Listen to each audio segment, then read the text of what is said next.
disruptive technologies emerging from the war in Ukraine. We've got 45 minutes. We've got 5 speakers, the ones you see here, 1 online. I'm not going to read them, the bios, because then 45 minutes would be over already. So let's start, guys. And do we have our speaker online available?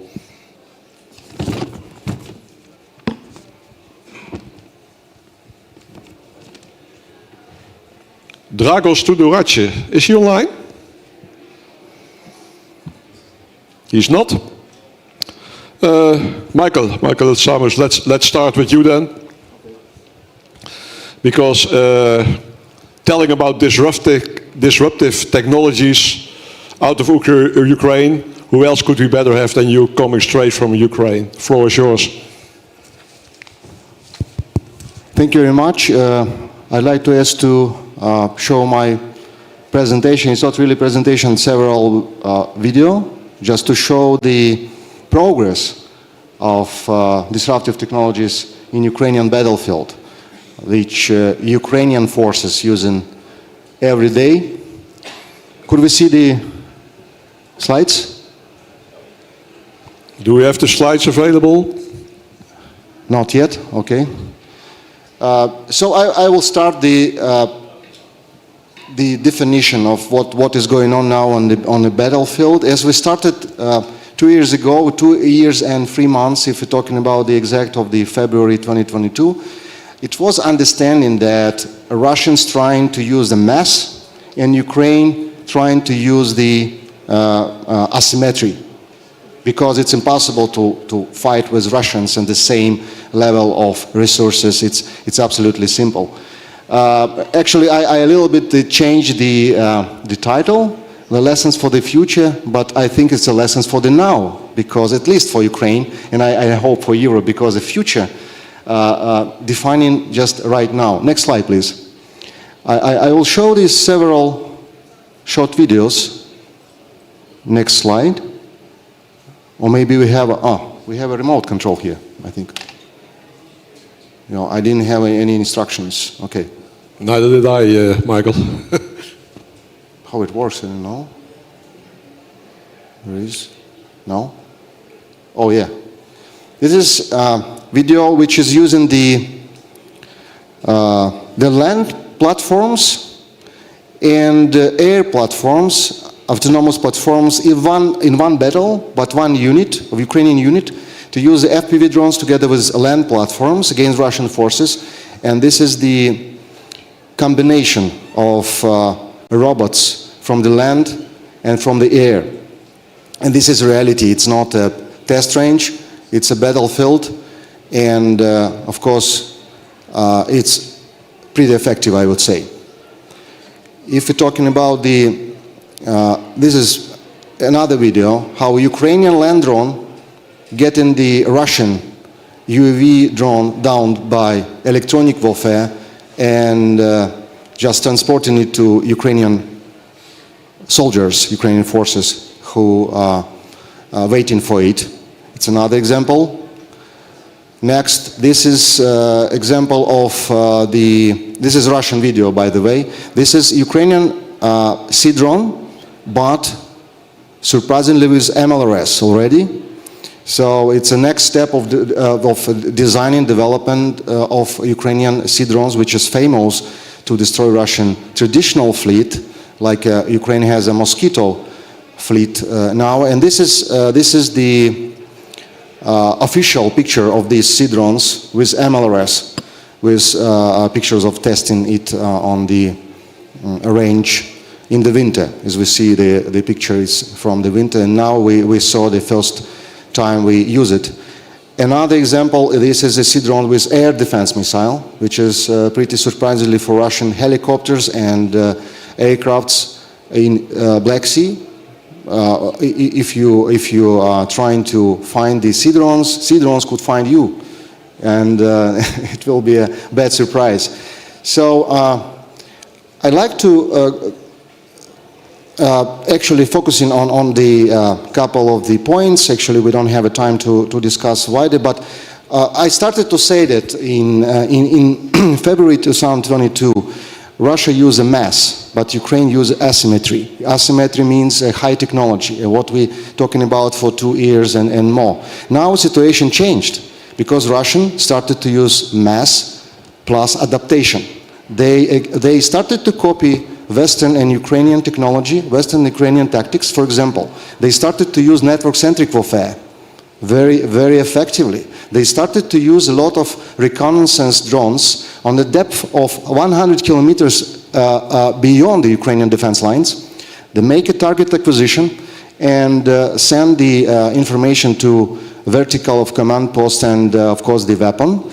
And if in earliest stage of the war it was a problem for Russians of this networking of the information, now they could use it very effectively. It means that they changed the approach, so they have a vertical from the intelligence, target acquisition, command post, and Iskander, even Iskander missiles, or even aviation, tactical aviation, to destroy very high cost targets like Patriots or Iris-T or HIMARS. So they could use it widely and pretty effectively, and it means that we need to adapt it.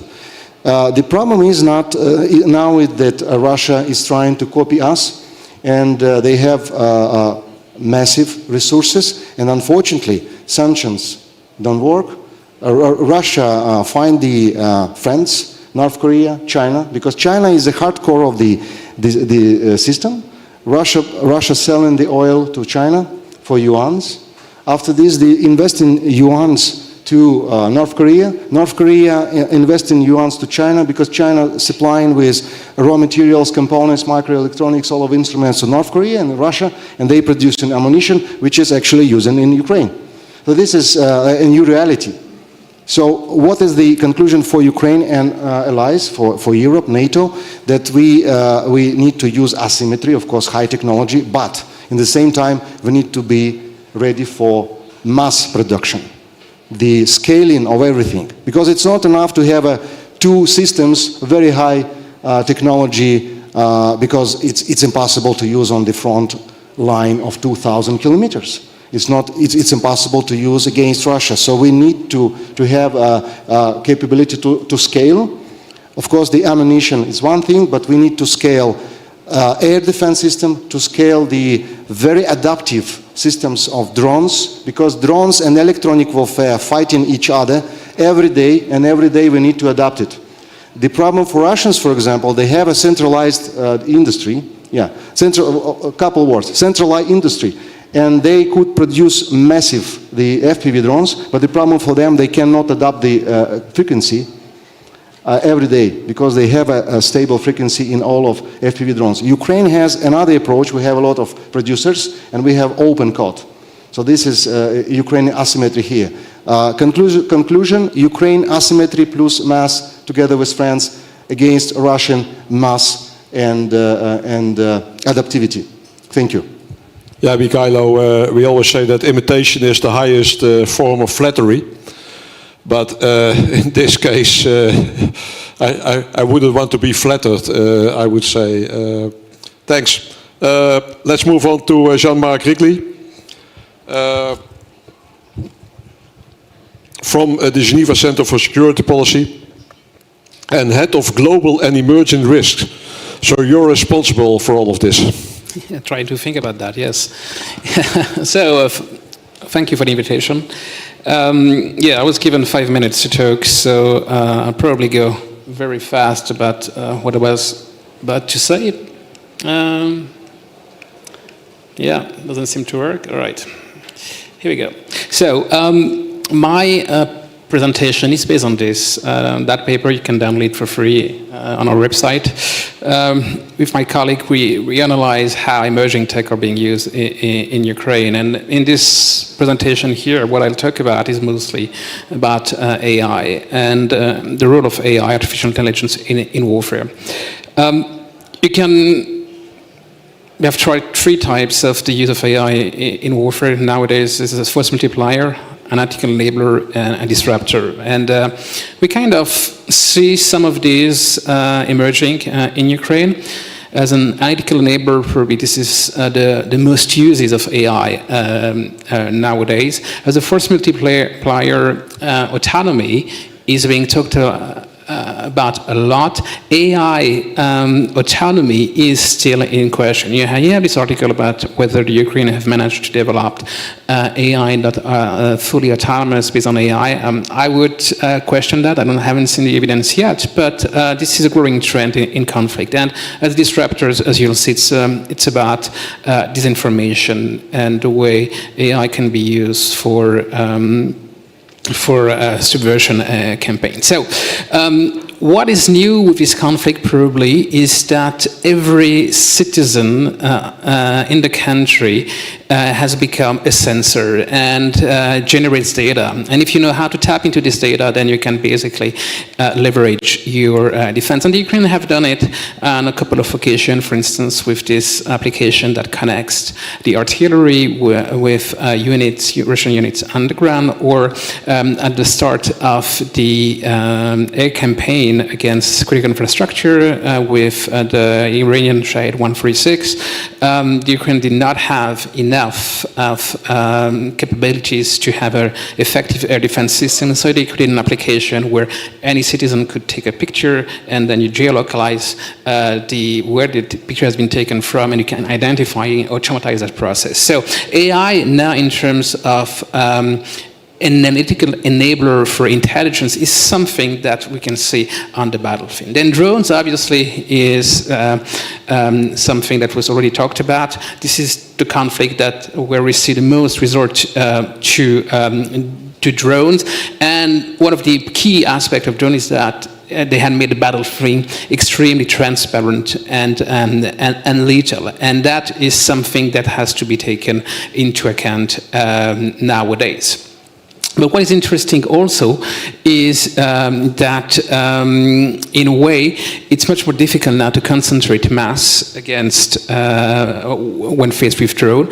And the Russians, at the beginning of the conflict, have experienced difficulties. But as was mentioned earlier, they have adapted. They have adapted, and what Ukraine teaches us is that warfare nowadays is a game of agility. You have to be able to adapt much faster than your adversary. And in an age of citizens being able to have access to lots of data, information, you can tap into that, to this collective intelligence. So what we are also seeing on the battlefield is this trend towards increasing autonomy and swarm. I don't think we have yet seen a real swarm on the battlefield. The idea of the swarm is really to saturate your enemy's defense system. That's the first effect of swarm. The second effect is actually still much more in research, is emerging properties. The idea that you bring individual units together that creates a whole that is superior than the sum of its parts. If you've seen movies that deals with these robots can aggregate and create something that is superior. This is basically what we are talking about. And big companies like Google, for instance, DeepMind, are working on emerging properties in robots. And so, nonetheless, we've seen weaponized drones, Shahed 136, and the effect of this drone is basically quite visible. You have two study pictures of Ukraine about 8 months apart, and basically the Russians managed to switch off the light in Ukraine using these kind of capabilities. This is not from Ukraine, this is from Nagorno-Karabakh, but this is also something that we are witnessing now. It's loitering munitions. So basically, kamikaze drone that are able to lock into a signal, and when they lock it, this is what happened. This is also something that we are witnessing much more on the battlefield. In terms of disruptor, what AI is doing is enhancing the way we can perform disinformation. And you might have seen this first deepfake of use in military context. It was March 2022. But if you single screenshot of this deepfake shows you that it's fake. Whereas what Ukraine did last year, this deepfake Vladimir Putin calling for mass mobilization and introduction of martial law, this is a perfect manipulation. What is very striking here is that the technology behind that did not exist scientifically 10 years ago. And since then, basically, you can see more and more. This is a more recent deepfake of a journalist of France 24. This is when Macron was supposed to go to Ukraine, and here the anchorman says that he did not go to Ukraine because the French Secret Services find out that the Ukraine wanted to assassinate Macron, which is obviously completely false. But this is very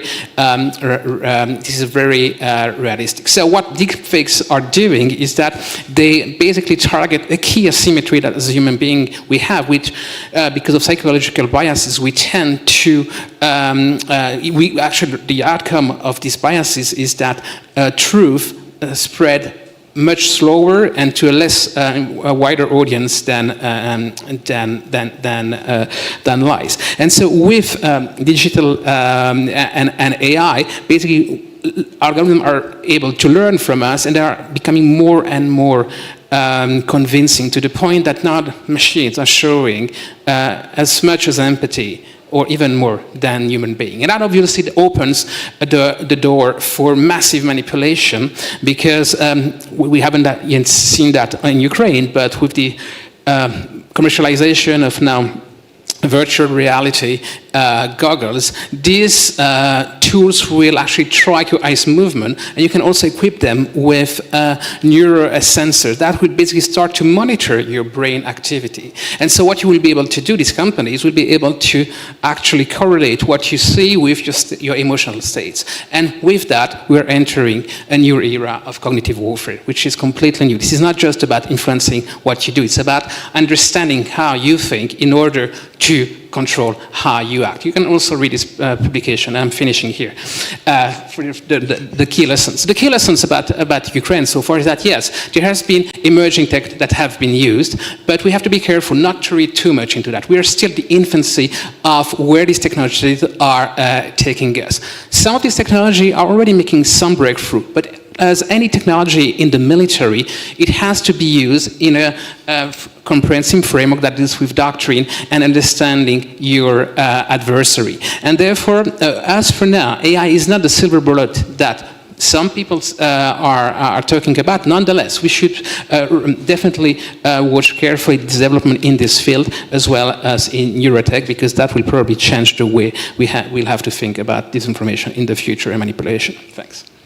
Jean-Marc, I always thought that my daughter was the fastest speaker in the world, but she's found her master. And it's also insane to give you only 5 minutes for a great talk like this one. Well, I hope you understood what I said. It was just. Do you expect me to say no now? Or? No. Maybe I loved it. Maybe I spoke too fast. You know. I loved it. Although we will speak a bit further about artificial intelligence during drinks tonight, because I still haven't found the first AI that can tell a good joke. I'm still waiting for that one. That will happen. Mike Harazimovic, who fills in for Michael Baylor, is not here. The floor is yours. Thank you, Hans. And to my Romanian host, I want to say Bună ziua. I appreciate all that I've seen here in Romania, and I love the hospitality that I've felt. But representing Lockheed Martin, it's interesting that we are in the middle of all this of application of AI. And I should give you my title. It's actually the Director of AI Innovations, or Director of AI Applied AI. I've been a student of artificial intelligence since 1989. And that gave us a whole lot of perspective, and it's certainly the kind of environment that I wanted to spend all my time in the lab working. Unfortunately, fortunately, the Air Force said, hey, I want to direct you towards the application of intelligence, real physical intelligence, and I did that for 25 years within the Air Force. But that gave me some interesting perspectives that I was able to apply in defense, as well as a practitioner of production-ready AI. I've been doing that since 2015, and I did that with JP Morgan Chase in the financial industry. So it's interesting to look at how much progress has been made in other areas like biomedical, like finance, and then applying where are we in defense. And what Jean-Marc was spending a lot of time on is on the tactical level, how do we improve our platforms? And Lockheed Martin, you know, we love our platforms, but I wanted to spend more time talking about at the operational level of war is decision advantage. How do we create the kind of collaboration, the kind of synchronization in our military operations? And artificial intelligence can help do that. It can help bring more clarity to uncertainty. It'll elevate signal above the noise and give our operational commanders more time and decision space. Referencing, another Air Force gentleman, and maybe General Breedlove will reference him as well, but John Boyd talked about the OODA loop. And we're still in this, the dynamic nature of war, there's still a decision cycle. I would suggest that the Russians are failing because of their inability to synchronize their 5 or plus separate ground movements. That inability to synchronize suggests that they are failing at that decision advantage. We want to spend more time as a coalition to work through those command and control functions, and it does start with technology. But for us, the technology means let's have an open, standards-based approach that allows countries to bring their platforms, to bring their capability and operate together. If we can do that, and collectively NATO and the growth across Europe create more ability to partner and to share information and to bring that decision advantage to the table, I think we'll have more success on the battlefield. And I think that's always been a fundamental part of our desire. The concept of combined, joint, all-domain command and control is foundational to our 21st century security within Lockheed Martin. We have invested a lot of money into artificial intelligence. My team and some of my colleagues here, we've invested in creating a centralized ability to create lowering the cost of entry to producing production-ready AI capabilities. I'm very proud to say that we have capabilities deployed with the U.S. Navy. We have demoed and presented opportunities for the Army, a tremendous relationship with our Special Operations Force, and now we're here suggesting that there's more opportunity with our European partners to do this level of advanced AI faster, more efficient, and certainly safer. And I wanted to highlight the fact that we are a founding member of the NIST Safety Institute for Artificial Intelligence. So the U.S. government put out the executive order last October, and we're following along suit to create responsible, governable, reliable, traceable, and equitable AI, and putting it through the right kind of verification processes that we're building trust within our customers. And for me, that's an exciting part, because you can create a lot of hype, you can create a lot of opportunity, but if you're not delivering capabilities that's credible and sustainable, then you're failing. I'll leave it at that. Yeah, there's two things that come to my mind. Credible human oversight of AI. I'm still not sure whether it's possible, but I'm still at the machine learning phase because I'm waiting for that great joke. Second one, and that would really mean something for me if the NATO standardization agency could be replaced by artificial intelligence, then I would be really convinced it's possible.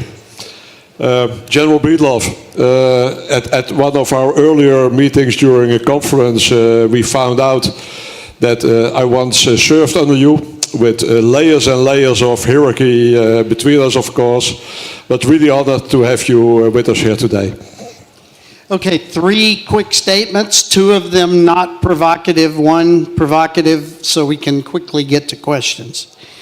I was recently at the largest laboratory that we have in America for electronic warfare, and I challenged them. I said, who do you think are the best in the world? And of course they said they were. And I said, I think that probably Russia and Ukraine are better at electronic warfare now than you are. They pushed back very hard, but they pointed out what my compatriot said here. We have probably the best technologies in the world, but our military hasn't chosen to field them yet. We are not prepared to field at rate and at quantity in order to fight, but we may have the very best tools out there. And I told them that I thought there were 2 things that they needed to focus on, and they are already there. First, we have to be able to operate in a GPS environment. We need to have technologies that take us from a GPS permissive area with precise data into a non-permissive area and still strike precisely. multiple INSs on a card with a Kalman filter, and all manner of things are being considered to be able to carry us through striking. Doing that is absolutely capable today. We can do it. Doing it cheap and in mass quantity in order to fight, that's what they're working on. The second thing I talked to them about was electronic warfare against the drone. Everybody thinks about how to just jam the connective signals. Very few are talking about how to enter the drone and reorient it and possibly even send it back from where it came from. And so the really leading edge thought that is being accomplished in 3 of our American labs now are how to do that, how to take the drone over and send it back to where it came from. Most of them know exactly where they launched. All we need to do is tell them to go back there. The second thing I would like to talk about is specifically drones, and that is we need the technology to trace them to source. We need the technology we already have to determine the source by characteristic and electronic signal. And therefore, it becomes easier to do what we know to do against scuds and other manner of things, and that is that we need to shoot the archer, focus on shooting the archer, and focus less on shooting the arrow. Because if we can destroy the archer at its source, we make a much cheaper kill. We're on the right side of the cost curve, and then we can attack to prevent rather than react to save. And then what I often ask people is, how do you think about defeating drones? And sadly, companies tend to be locked into one or the other approach. Very few people are looking at what I think are all 3 ways to attack drones. First, kinetically. Some of the greatest defenses I've seen in Ukraine are actually very old equipment, becoming very accurate at kinetically shooting down a drone. Second, as we just mentioned, electronic warfare. And then third, are passive. There's a non-profit group called Spirit of America that has created some incredibly good decoys that have soaked up a lot of Russian shots so far. And so not to forget the passive way to defend against drones. Okay, those were the easy ones. The hard one, disruptive technology. Just imagine what a competent, well-equipped, well-trained Air Force would do on the Ukrainian battlefield. Here we have these World War I style static lines, static defenses. We have massive storage areas just on the other side of the Russian border, which are in sanctuary because of our policies, et cetera, et cetera. And if you were to put a well-trained, well-equipped, well-led, and experienced Air Force on that battlefield, that is disruptive technology. So to the point of lessons learned, I would offer lessons not to be learned. Yes, this battlefield where a small, old, well-led and heroic Ukrainian Air Force has fought to protect its lands, and a large, well-equipped, inept Russian Air Force has failed to really project air power into the battlefield. Imagine how different it would be if a competent capability were to attack the battlefield. We would not see World War I style lines on this battlefield. They wouldn't be there. Okay? That's a provocative will the F-16s that should appear, was it last month, on the battlefield, will they make a difference? So let me just correct one little thing. Or not correct, but add to what you just said.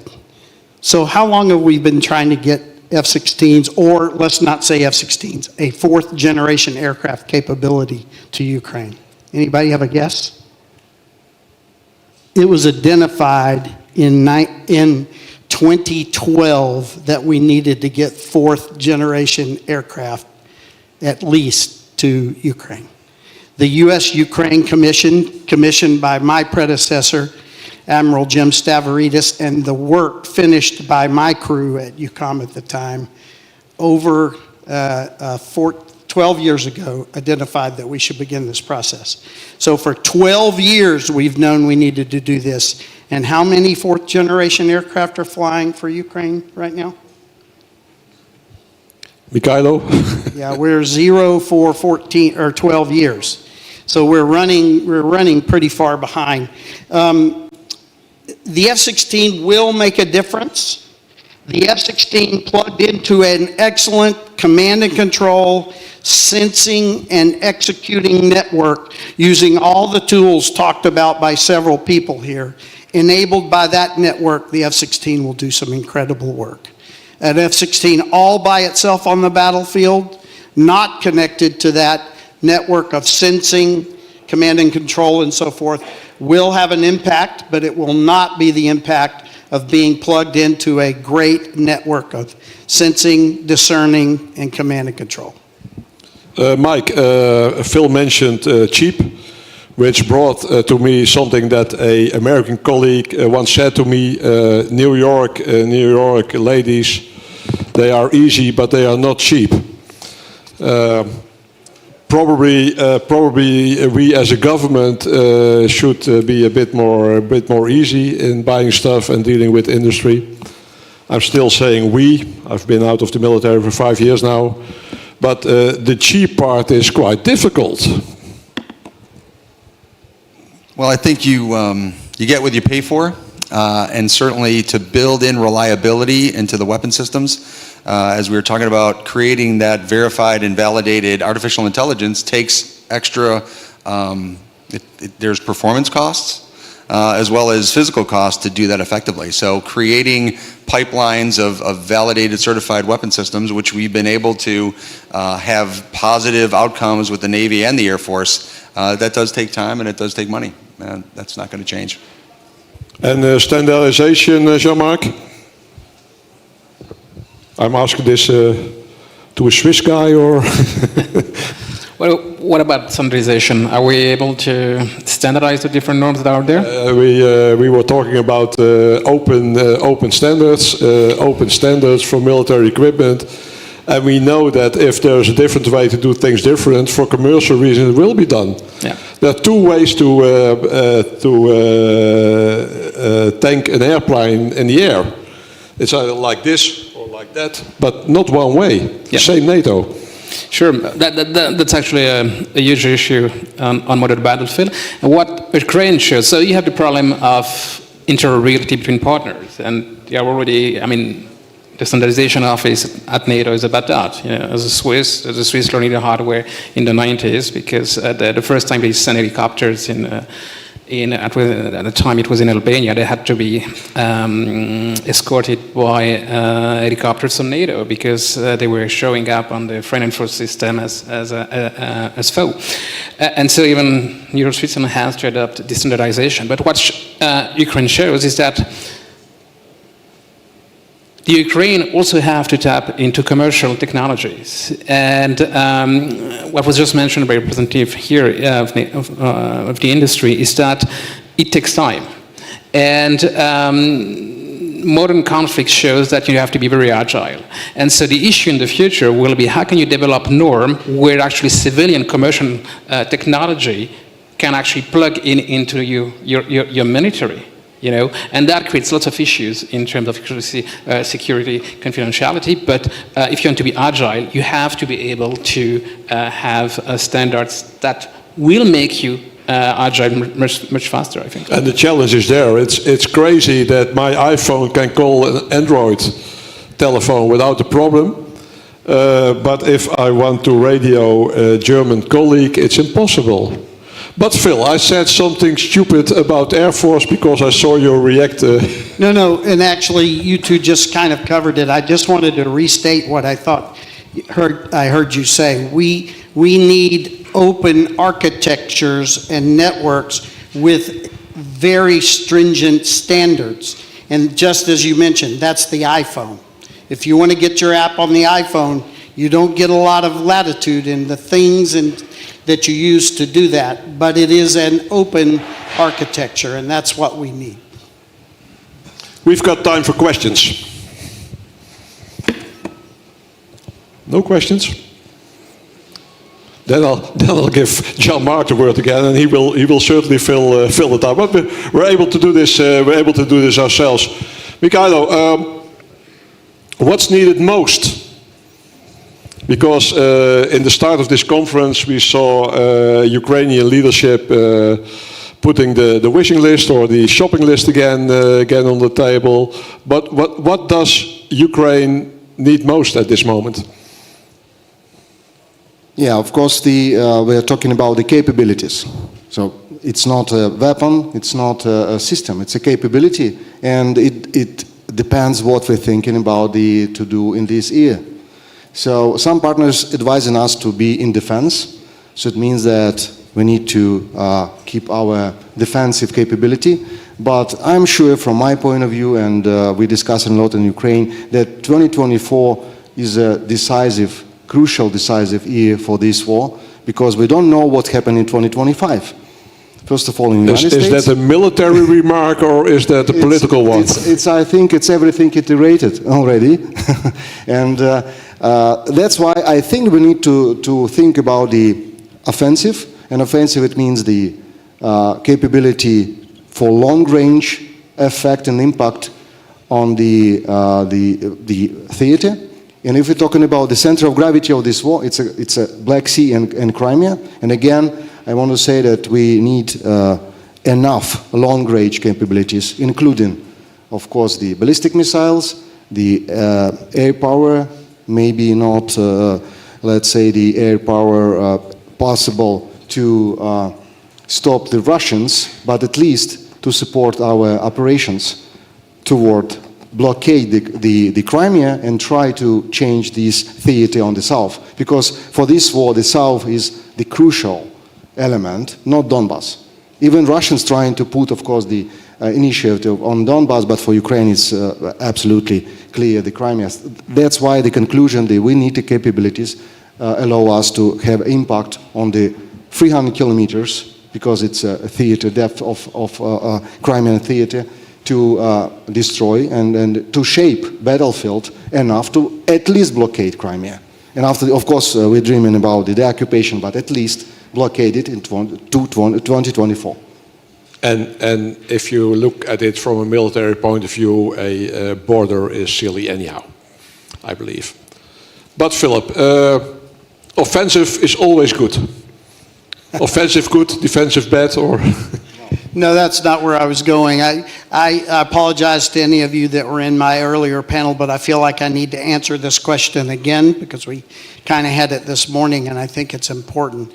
When I'm asked what is the most important thing we can give Ukraine, everyone is expecting me to come up with a bright, shiny object, especially since I flew the F-16 for 24 years. They expect me to say F-16s. But I disappoint because I believe the most important thing the West needs to give Ukraine is a publicly acknowledged declaratory policy about what the West is about in Ukraine.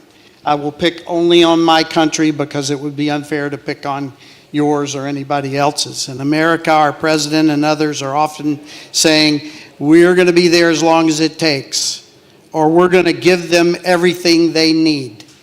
Those are incomplete sentences to a military commander and a military planner. They mean nothing. We're going to be there as long as it takes to do what? We're going to give them everything they need to do what? I would offer that we should adopt what the Ukrainians tell us all the time, and that is they want all Russians out of all sovereign Ukrainian lands. And so I think the most important thing we could do in the West is have a policy that says we will give them everything they need to defeat Russia and expel them from sovereign Ukraine lands. We'll be there as long as it takes to defeat Russia and expel them from sovereign lands. That's my answer. That's a strategy I would subscribe to. We've got, for the rest of the three speakers, we've got 1 minute each for a final statement. Mikhailo. Again, I'd like to say that for this stage of the war, the disruptive technology is not the key element. The key element is adaptivity, because agility, because both sides, Russia and Ukraine, they are capable to have these disruptive technologies. The problem is that Russia has more resources. Unfortunately, they can gain hundreds of dollars for oil, and it means that they have a lot of money to buy everything what they want, a microelectronic from the United States, whatever. So I think that the adaptivity, agility, and this means that the very, very simple and very effective command and control system, the very simple and very effective system of cooperation between nations, because sometimes it's the bureaucracy, you know, well, of course, bureaucracy is our hardcore, but anyway, we need to see the task to clear up this. Thank you. It's not the animal that's the strongest, but the one that's the most adaptable. Who said that? Mike. So I wanted to reiterate that our slogan these days is ahead of ready. And one thing that's interesting and applicable to Ukraine is when you want to double production lines, it takes 2 to 3 years. And one thing that we're proud of is that we've been able to nearly double our production of Javelin missiles at the end of this year. So that's a real positive. And then also looking at doubling our production of HIMARS as well. So that level of engagement and aggressive forward thinking and watching the environment and responding to that is exactly where we want to be. Yeah, and don't expect the impossible from industry. It's like, I always say, if one woman can produce one baby in 9 months, why can't 9 women do it in 1 month? But good work needs time. Took some time. Jean-Marc. Yeah, I fully agree. Agility is definitely something that is highlighted by Ukraine. An interesting development also, and that we're also seeing that in the war, in the attack of Iran against Israel, is the relationship between offensive and defensive. And in the case of the Iranian attack, the cost of missile or rockets is far less than air defense systems. So in the future, because of diffusion and democratization of technology, these aspects become increasingly important because we're talking about asymmetry. This is a real case of asymmetric warfare. When the means democratize, you have to be able to adapt. And the question is, who gets the upper hand? And it's not just about the price, but it's also about how to counter this technology. Right now, we're talking about drone, and it was mentioned that you have 3 different ways to counter them, but still, we haven't found systems that are comprehensive, And that should really, for military planners, the relationship between the offensive and defensive is something that should really be thought about. Because if we end up into an offensive dominant situation, then the best way to protect yourself is to attack first. Attacking first is preemption. Preemption is a violation of Article 2.4 of the UN Charter. And so we do go from tactical to strategic. Potentially creating offensive dominant technology could actually completely upset current international legal system. Thank you for that. The next session, we'll have about 2 minutes to change the scene here. Will be a presentation of a study about Russian disinformation in Europe. And I would like to ask you to join me in applauding our excellent panel, Phil, Mikhailo, Mike, and Jean-Marc. Thank you very much.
before lunch, which is always a challenge. It's a very short panel, but hopefully it will be quite insightful. And it's dedicated to the research findings stemming out of our joint Flanks 2 project, implemented by New Strategy Center and the Norwegian Institute of International Affairs. My name is Sergiu Mitrescu. I'm a program director with the New Strategy Center. And today with me on the stage we have Dr. Ileana Rotaru, a senior associate expert with the New Strategy Center and a professor at the West University of Timișoara, and Jakub Gosmirski, research professor at the Norwegian Institute of International Affairs. I will start off by giving out brief context about the project. It's part of a long-standing collaboration between New Strategy Center and NUPI, the Norwegian Institute of International Affairs. Flanks 2, the project we are talking about, is dedicated to analyzing the challenges posed by political warfare in the context of the war in Ukraine. And the project had a two-pronged approach. One was educational, pedagogical, dedicated to students, and the second one was focused on research. Without taking up any more time, I will pass the floor to Dr. Ileana Rotaru for her to tell you a little bit about the educational component of the project. Ileana?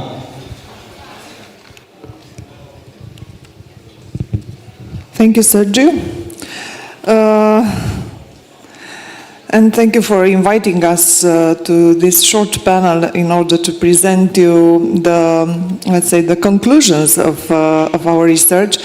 And it's the opportunity that I would like to thank you for having this project in New Strategy Center, and also to our colleagues from Norwegian Institute of Security, especially to Jakub and Natalia. So the context and the facts we already knew, and we have been discussing for 2 years already about the effects of the cognitive war, about the impact of hybrid war, and what is actually happening on the field, and especially on the population level. So the basic infos we get from national surveys, representative national surveys that were made in Romania and in Norway. And from that point where we saw on a longitudinal manner the fact that some key points were different between Romania and, let's say, the Black Sea area, and Norway, the Nordic country. The conclusions and the differences, you already have it in the study. But what we want to do more. And because of our colleague from INSCOP Institute, the one that did the survey in Romania, Remus Tefurac, we analyzed also the profiles of the respondents. And we were able to see different target publics and different socio-demographic publics that responded actually in different ways. So we are like, if you want to make this metaphor from apps like Google or Meta, we were actually going to micro-targeting. And from that point, we discovered that actually we have the data to implement or to try to go to a sensitive generation. That means that we knew that are very flexible and very dynamic and very energetical, the youngsters. And in a second stage of the project, we apply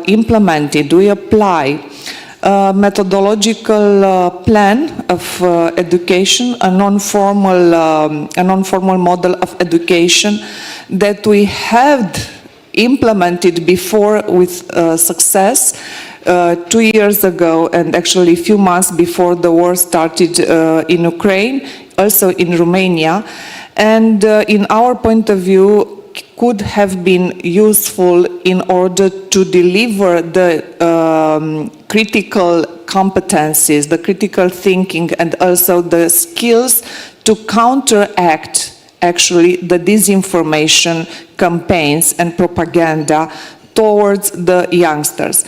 And this peer-to-peer model of education was implemented again in West University of Timișoara, having two types of categories of students. One that were in the higher degree level of studies in communication sciences and political sciences, the one that were in master and PhD degrees, level of education. And the second group were students from bachelor, also from communication and political sciences specialization, but also from different other kind of faculties and colleges in West University of Timișoara. So we managed to go to more than 130 students that were trained on 4-stage modules of education, starting from concepts that they were hearing, they were open to them, but they actually didn't know what they mean. That means political warfare, propaganda, fake news, and so on. And the fourth level was the fact that we also discovered from our previous surveys that I mentioned before, meaning the fact-checking issue. They are aware of disinformation, they know about disinformation and being exposed to different type of disinformation and fake news and AI and deep fake and malinformation, but they didn't actually know and recognize that. They don't have the tool.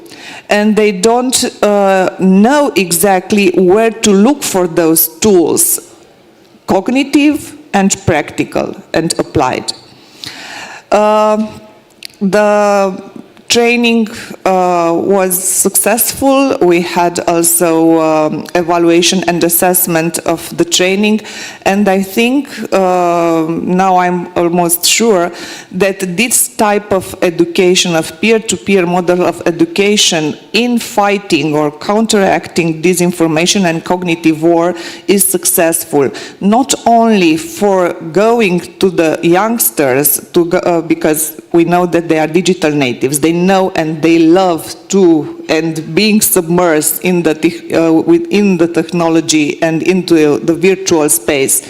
But they also are, let's say, standpoints, key points in the informational network towards other groups, other social demographic groups, towards their professors, towards their parents, towards their family members, as they have the skills and now they have the power, the agency actually, to fight in this communicational flow with all the pathologies, with all the disruptions there are there.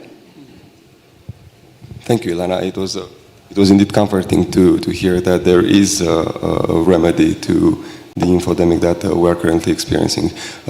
Jakub? First of all, I would like to underline that this report is a result of a long-term cooperation between our institutions, and the content and the form of the report has also indeed been influenced by the external events. When we launched this cooperation project, there was still no full-fledged military campaign against Ukraine, so we identified this issue of political warfare as something that we need to look at, because we understood that Russia, that has been consistently adopting this full spectrum approach to dealing with conflict with the broadly understood collective, so-called collective West, was even before the launching of the full-scale war against Ukraine in February 2022 was involved in a number of various types of activities and operations that we felt we needed a better understanding of. And the issue of political warfare is something that has gained a lot of attention over the past years. Some years ago, RAND Corporation published a very comprehensive study on the question of the modern political warfare. This was a very important source of inspiration for us, but we wanted also to apply this framework describing the main features and the main instruments of the political warfare to the two geographical areas that we were more or less interested in, the Black Sea region and the High North. And we also embarked on a very clear division of labor, because we had some people involved in the production of this report who had a very good understanding of the situation in the High North. I was directly involved in this after being at the Norwegian Institute of International Affairs and working on Russian foreign and security policy for almost 3 decades. And then we had also some very good partners from the New Strategy Center who had a very good understanding of the situation in the Black Sea region. And the result is that we published a report where we look at the application of instruments of power from the political warfare repertoire, mostly by Russia, in the two respective regions. And based on our findings, but also on the official and less official assessment of threats provided by the local authorities in Norway and in Romania, we can somehow say that there are several dimensions of this political warfare that we managed to identify. Of course, even before the outbreak of the war, but even more so after the outbreak of the war, what is very high on the Russian political agenda is to get a better understanding of situation. So questions related to intelligence gathering are very high on the agenda.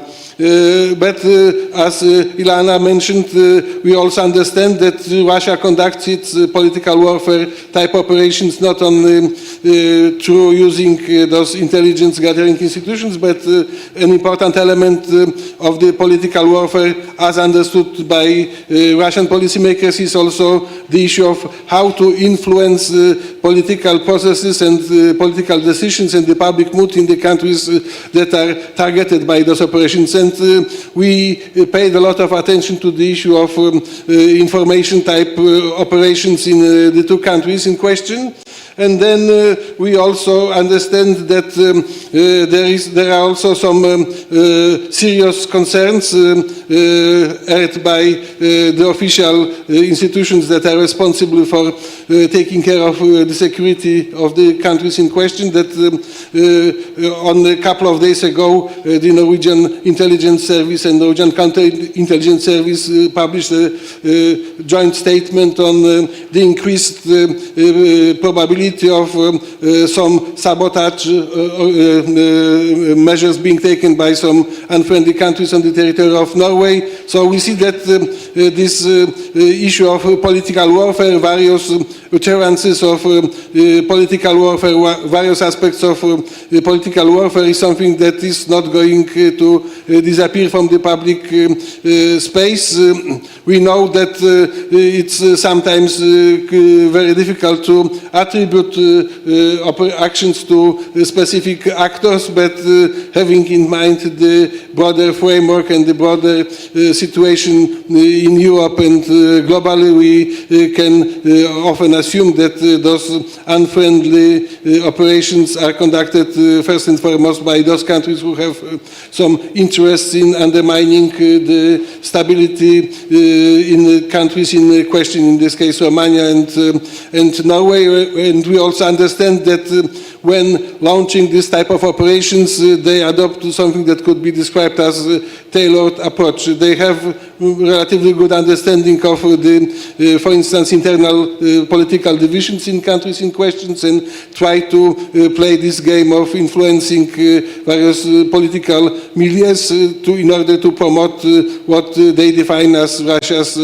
strategic, operational, or even tactical interests. And I think that it's important to have in mind that, as it was discussed also in the previous panel, that we need to adopt an approach to countering those political warfare-related measures in a very agile and adaptive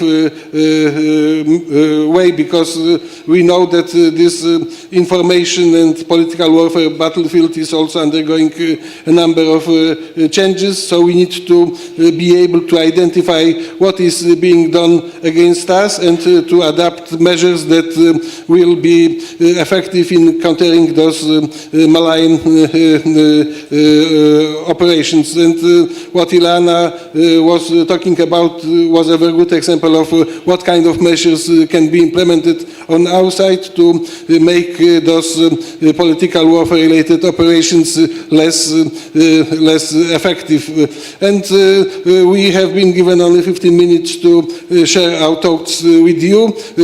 What I would like to do, concluding my remarks, is to encourage you to take a look at this report. This report is available both in hard copies somewhere here, but could also be downloaded from the websites of the New Strategy Center and from the Norwegian Institute of International Affairs. So I would like to invite you to dig deeper into those questions, and we will also be very happy to get some feedback on the content and approach we have adopted to this very important topic. Thank you very much for your attention. Thank you, Jakub. Well, I hope that this concise yet insightful presentation did pique your interest, and if you want to check the study, we distributed some copies. If not, you can find some outside. As Jakub mentioned, the study is available on New Strategy Center's website and NUPI's. Well, thank you, and bon appetit. Join me in a warm round of applause.